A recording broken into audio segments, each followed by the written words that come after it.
যেখানে কথা বলছি এমন একজন কুতুবের দেশ, আল্লামা আতহার আলী সাহেব রহমতুল্লাহ আলাই, আশরাফ আলী থানভীর খলিফা। এই জমিনে মুরাকাবা করলে আতহার আলী আল্লাহ পাকের আরশ দেখতে পাইতেন। এই জমিনে নিজে নিচের দিকে তাকাইলে সাতবিক জমিনের তলা দেখতে পাইতেন। শিক্ষাগত যোগ্যতা তোর শেখ মুজিবের 1000 বার পড়াবার ক্ষমতা রাখতো আতহার আলী। শিক্ষাগত যোগ্যতা জিয়াউর রহমান রে 50 বছর পড়াবার ক্ষমতা রাখতেন। ভণ্ডামি আমার সামনে করার বড় ভোট দিছি না, সেই আতহার আলীকে কেন প্রধানমন্ত্রী বানাবো নাই? আল্লামা মামুনুল হক বাংলাদেশের ভবিষ্যৎ প্রধানমন্ত্রী, মনে রাখবা। বাংলাদেশে আমিরুল মুমিনিন ভবিষ্যৎ ইনশাআল্লাহ, মনে রাখবা।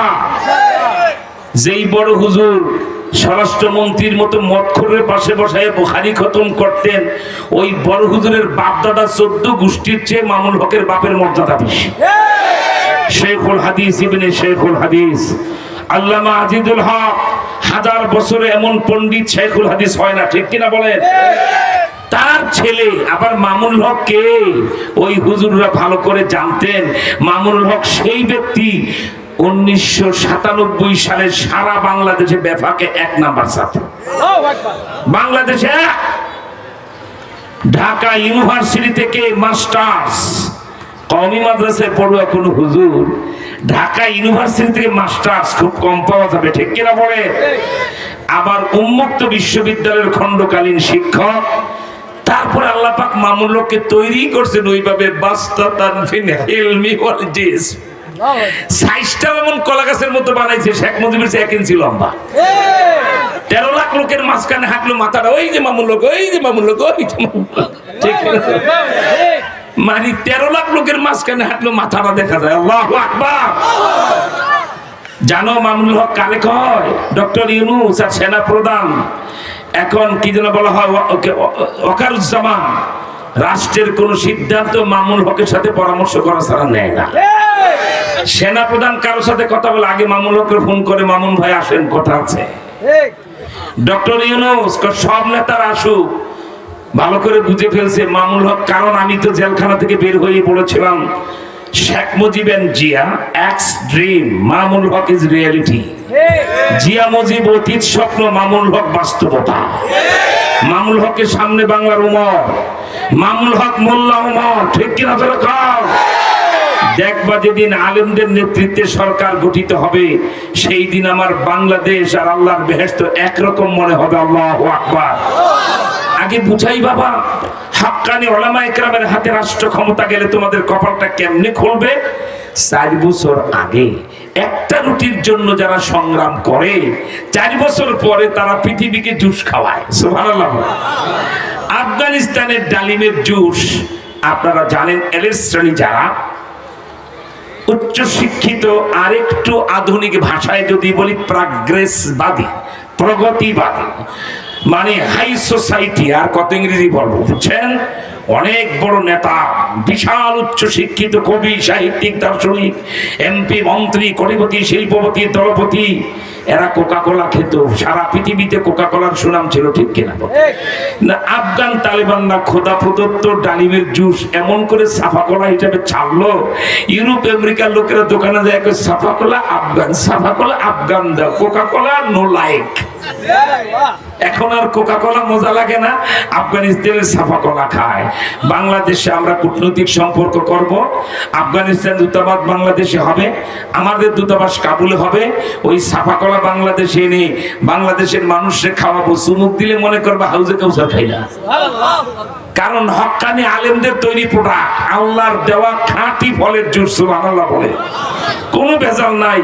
সেই আফগানিস্তানে আল্লাহর দয়া দেখেন বাবা, একটা রাষ্ট্রের মানুষের সবচেয়ে বড় খুশনসিব হলো তারা যদি একজন আল্লাহ ওয়ালাকে তাদের রাষ্ট্রপ্রধান বানাতে পারে, ঠিক কিনা? আফগানের লোকের তকদির ভালো। মোল্লা হিবাতুল্লাহ আখুন্দজাদা, আয় হায় হায়, প্রতিদিন 2 ঘন্টা বুখারী শরীফ পড়ায়, বাকি সময় রাষ্ট্র শাসন করে। একজন প্রধানমন্ত্রী বুখারী শরীফ পড়ায়, এটা শুনলেও তো কলিজা ঠান্ডা হয়ে যায়, ঠিক?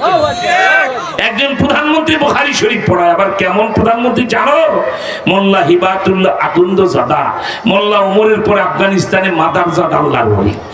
ছাত্রদেরকে যখন দেশের প্রধানমন্ত্রী, রানিং প্রধানমন্ত্রী, ঠিক কিনা, প্রাইম মিনিস্টার, আমিরুল মুমিনিন আফগানিস্তানের, সেই মোল্লা হিবাতুল্লাহ আকুন্দজাদা এত বড় আল্লাহর ওলি, ছাত্ররা যখন ওনার কাছে দিনের শুরুতে বুখারী শরীফ নিয়ে বসে, এরপরে অফিস টাইমে তিনি প্রধানমন্ত্রীর কার্যালয়ে পড়বেন, বামিয়ান প্রদেশে যাবেন, মাজারি শরীফে যাবেন, আফগানিস্তানে শিল্পের বিপ্লব ঘটায় দিবেন।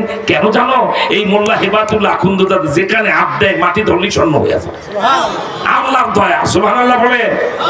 আমি প্রমাণ দিচ্ছি একটা একটা করে। প্রথমে তার বুজুর্গি দেখো। এরকম বুজুর্গ লোকই তো ক্ষমতায় বসানো উচিত, কি বলেন ঠিক না? ছাত্ররা বুখারী শরীফ ওনার সামনে বসে, তো এবার قال امام البخاري رحمه الله تعالى حدثنا المكي بن ابراهيم قال حدثنا يزيد بن عبيد سلمة هو ابن الاقوى قال سمعت النبي صلى الله عليه وسلم يقول من يقول علي ما لم اقل فليتبوأ مقعده من النار। ছাত্ররা এবারত পড়ে। আমাদের এই যে জামিয়া আমদাদিয়ে তো দেখবেন শেখুল হাদিস বসা থাকেন, ছাত্ররা এবারত পড়ে, এক পর্যায়ে থামায়া দিয়ে উনি এবার তকরির শুরু করেন, ঠিক কিনা বলেন? তো উনি শেখুল হাদিস উস্তাদ বুখারী, ছাত্ররা খেয়াল করে দেখে আমরা যখন বুখারীর এবারত পড়ি, রাষ্ট্রপ্রধান, head of the state, prime minister, প্রধানমন্ত্রী মোল্লা হিবাতুল্লাহ আকুন্দজাদা অঙ্গভঙ্গি করেন, তার চোখের পানি গড়াইতে গড়াইতে দাঁড়ি বেয়ে তার বুকে পড়ে, তার শরীরে দেহে অঙ্গভঙ্গি দেখে।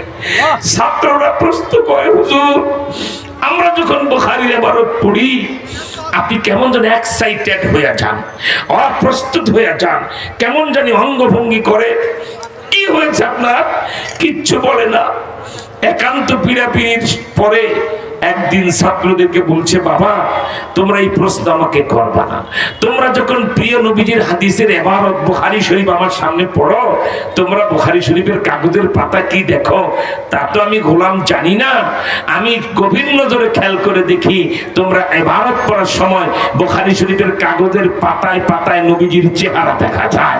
আল্লাহু আকবার, আল্লাহু আকবার, আল্লাহু আকবার, আল্লাহু আকবার।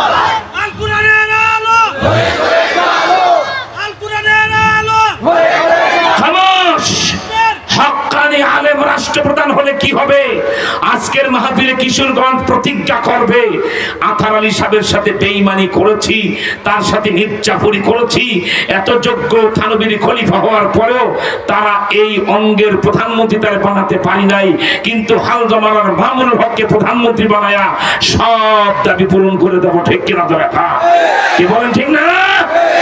দেখুন, আলেম যদি প্রধানমন্ত্রী হয়, মন্ত্রী পরিষদে আলেমরা যায়, কি হয়? বাড়ির সামনে আফগানিস্তানে দেখতেছেন এই মোল্লা হিবাতুল্লাহ আকুন্দজাদা, তিনি সাহেবে কাশ, আহলে কলব, সাহেবে ইলম, তার কাশফ এত খোলা। এদিকে দেখেন, একটা লোক দিকে তাকালে তাকে বের করে দেবো, সাবধান, এই জায়গাটা হাঁটা চলা বন্ধ করেন, একটা লোক এখানে হাঁটতে পারবেন না। বক্তা ওলামা একরাম ছাড়াই রাস্তার কেউ ব্যবহার করতে পারবে, I do not like it. পছন্দ করে একদম দাঁড়িয়ে থাকতে, বসেন, হ্যাঁ বসেন, খেলা পাইছে ওয়াজ মাহফিলকে। খামোশ। বুঝতেছেন একটা রুহানি নূর তৈরি হয়ে গেছে এখন, ঠিক কিনা? কারণ পৃথিবীর শ্রেষ্ঠ গুরুত্বপূর্ণ কথাগুলি এখন বলা হচ্ছে। খুব খেয়াল করো, মোল্লা হিবাতুল্লাহ আকুন্দজাদা তিনি এত বড় আল্লাহর ওলি, প্রধানমন্ত্রী। এই কথা বলে কারা? এই সাবধান, খুব সাবধান। মাজারি শরীফ উত্তরের প্রদেশ আফগানিস্তানের বামিয়ান পাহাড়ের পাদদেশে। দেখো তার কাশ ক্ষমতা, প্রধানমন্ত্রী কেমন হওয়া লাগে দেখো। ইঞ্জিনিয়ার নিয়ে গেছেন, মন্ত্রী পরিষদ নিয়ে গেছেন। মোল্লা হিবাতুল্লাহ আকুন্দজাদার প্রতিরক্ষা মন্ত্রী কে জানো? মোল্লা ওমরের ছেলে মোল্লা ইয়াকুব। আল্লাহু আকবার। বাপ কা বেটা সিপাহী কা ঘোড়া। আল্লাহু আকবার। এদের প্রত্যেকটা মন্ত্রী আল্লাহর ওলি, সাহেবে কাশ। এরা চোখ বন্ধ করলে আল্লাহ পাকের আরশের দুয়ার দেখতে পায়। সেই মন্ত্রী হলো আফগানিস্তানের মন্ত্রী পরিষদ। সুবহানাল্লাহ। তো মোল্লা এখন বর্তমান আফগানিস্তান প্রধানমন্ত্রীর কাজ দেখে ইঞ্জিনিয়ার নিয়ে যায়। এক জায়গায় আনমনা হাঁটতেছেন, জিকির করে বলে, এই ইঞ্জিনিয়ার সব জায়গায় খোঁড়েন, মাটি খোঁড়েন। প্রধানমন্ত্রী নির্দেশ, মাটি খুঁড়ে পাইছে সোনার খনি। চীনের বর্ডারে গেছেন, সেখানে যায় ইঞ্জিনিয়ারদেরকে বলছে, এই ইঞ্জিনিয়ার সবাই এখানে মাটি খোঁড়েন। মাটি খুঁড়ছে, পেয়ে গেছে তামার খনি। আল্লাহু আকবার। মনে রাখবা, আগামী 4 বছরে বাংলাদেশে 125 টাকা দিয়ে আমেরিকার 1 টাকা কিনি ডলার, ঠিক কিনা বল? আর আগামী 4 বছর পরে আমেরিকার $5 দিয়ে আফগানিস্তানের 1 টাকা কিনতে হবে। আমার আল্লাহ এমন তার খাজানা ডাইরেক্ট খুলে দিছে আফগানিস্তানের। আরেক জায়গায় গেছেন তিনি, এখানে মাটি খোঁড়া ইঞ্জিনিয়াররা মাটি খোঁড়ার পরে পেয়ে গেছে অ্যালুমিনিয়ামের খনি। আরে দুই টুকরা মুকরা না, বলদ বুঝে না, খনি খনি। এরপর মোল্লা হিবাতুল্লাহ আকুন্দজাদার মনের ভিতরে একটা শখ হলো যে আমাদের প্রতিষ্ঠাতা আমির মোল্লা ওমর ছিলেন মাদারজাদ আল্লাহর ওলি, মায়ের পেট থেকে আল্লাহর। 3 বছর বয়সে পিতৃহারি, আমার রাসূলের মতো এতিম। মোল্লা ওমর শিশুকাল থেকে আল্লাহ পাকের ওলি। তিনি আফগানিস্তানে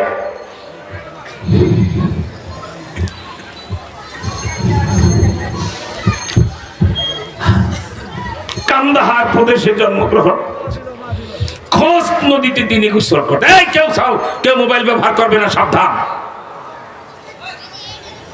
একজন পিনপত নির্ভরতা চাই। ওয়াজ মাহফিলকে নাটকের মঞ্চ বানাইবা, চুপ করে হা করে তাকায় থাকবা, কপাল খুলে যাবে, হেদায়েতের রাস্তা খুলে যাবে।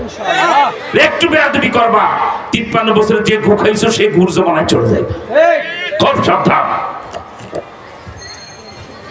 মোল্লা হেবাতুল্লাহ আকুন্দজাদার শখ হলো আমাদের আমির জন্মের পর থেকে খোঁজ নদীতে গোসল করতেন। এমন আল্লাহর ওলি, তালেবানদের প্রতিষ্ঠাতা মোল্লা মোহাম্মদ ওমর, তিনি যেই নদীতে গোসল করেছেন সেই নদীর পারে আল্লাহ কিছু আমাদেরকে দিবে না তা হয় না।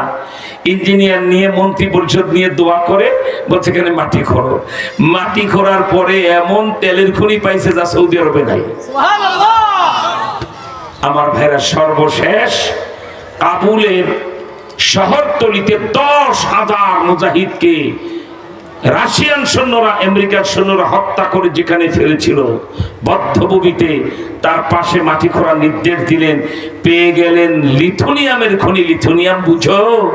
1 মণ স্বর্ণের দাম যত, অল্প একটু লিথুনিয়ামের দাম তত। ব্যাটারি থেকে শুরু করে পরমাণু বোমা বানাবার প্রধান কাঁচামাল আল্লাহ দিয়ে দিয়েছে আফগানিস্তানের মাটির নিচে। এখন অর্থনীতিবিদদের একটা কি বলা হয় জরিপ হয়েছে, আমেরিকা আর লন্ডনে বসে আফগানিস্তানে গেল 2 বছরে যত খনিজ সম্পদ আবিষ্কৃত হয়েছে, এর 1000 ভাগের 1 ভাগ যদি আফগান তালেবানরা তুলে ফেলে, তাহলে সারা পৃথিবী যে ধনী রাষ্ট্র হবে তারা। সেজন্য আমার ভাইদেরকে বলি, এত বড় বরকত। আর আপনাদেরকে একটা সুসংবাদ শোনাই। মোল্লা হিবাতুল্লাহ আকুন্দজাদা, বললাম তো বুখারী শরীফ পড়াবার সময় বুখারী শরীফের কাগজের পাতায় নবীজির চেহারা দেখে। তিনি আফগান উলামা আর সারা পৃথিবীর উলামা ইকরাম আর মুসলমানদেরকে উদ্দেশ্য করে ফার্সিতে অনবদ্য একটা ভাষণ দিয়েছেন, যেন নবীজির বিদায় হদের ভাষণের মতো। এই বইটা দাও, সেই ভাষণটা ফার্সি শব্দে তিনি দিয়েছেন। তার মাদার ল্যাঙ্গুয়েজ ফার্সি। বাতাস দেন আমার ভাইরা। বইটা আমাদের হাতে আসার পরে দেখলাম আমার বাংলাদেশি কেউ ফার্সি বুঝবে না, ঠিক কিনা?